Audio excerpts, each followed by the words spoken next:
ನಮ್ಮ ಹೆಮ್ಮೆಯ ವೀರಶೈವ ಲಿಂಗಾಯತ ಮಹಾಸಮಾಜ ಇದು ಬೇಡುವ ಸಮಾಜ ಅಲ್ಲ, ಇದು ನೀಡುವ ಸಮಾಜ ಅನ್ನೋದನ್ನ ನಾವು ಎಲ್ಲರೂ ಕೂಡ ಈ ಸಂದರ್ಭದಲ್ಲಿ ನೆನಪು ಮಾಡ್ಕೊಳ್ಬೇಕಾಗ್ತದೆ.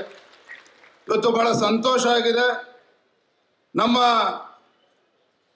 ಇಂಟರ್ನ್ಯಾಷನಲ್ ಲಿಂಗಾಯತ್ ಯೂತ್ ಫೋರಂ ವತಿಯಿಂದ ಈ ಗ್ಲೋಬಲ್ ಬಿಸ್ನೆಸ್ ಕಾನ್ಕ್ಲೇವ್ ಮಾಡಿರ್ತಕ್ಕಂಥದ್ದು ಒಂದು ಅರ್ಥಪೂರ್ಣವಾಗಿರ್ತಕ್ಕಂಥ ಕಾರ್ಯಕ್ರಮ ಮತ್ತು ಸಮಯೋಚಿತವಾಗಿರ್ತಕ್ಕಂಥ ಕಾರ್ಯಕ್ರಮ. ಹಾಗಾಗಿ ಈ ಒಂದು ಕಾರ್ಯಕ್ರಮನ ಸಮಾವೇಶನ ನಿರಂತರವಾಗಿ ಆಯೋಜನೆ ಮಾಡ್ಕೊಂಡು ಬರ್ತಾ ಇರ್ತಕ್ಕಂಥ ನಮ್ಮ ಇಂಟರ್ನ್ಯಾಷನಲ್ ಲಿಂಗಾಯತ್ ಯೂತ್ ಫೋರಂ ಅವರಿಗೆ ಮತ್ತೊಮ್ಮೆ ಸಂದರ್ಭದಲ್ಲಿ ಅಭಿನಂದನೆ ಸಲ್ಲಿಸೋಕೆ ಇಚ್ಛೆ ಪಡ್ತೇನೆ.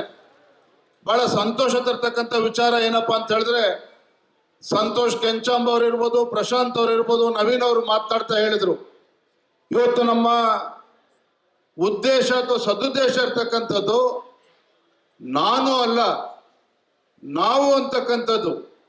ಅಂದ್ರೆ ನಾವೆಲ್ಲರೂ ಸೇರಿ ಒಟ್ಟಾಗಿ ಒಂದಾಗಿ ಬೆಳಿಬೇಕು, ಸಮಾಜದ ಹಿತದೃಷ್ಟಿಯಿಂದ ಬೆಳಿಬೇಕು, ನಾಡಿನ ಹಿತದೃಷ್ಟಿಯಿಂದ ಬೆಳಿಬೇಕು.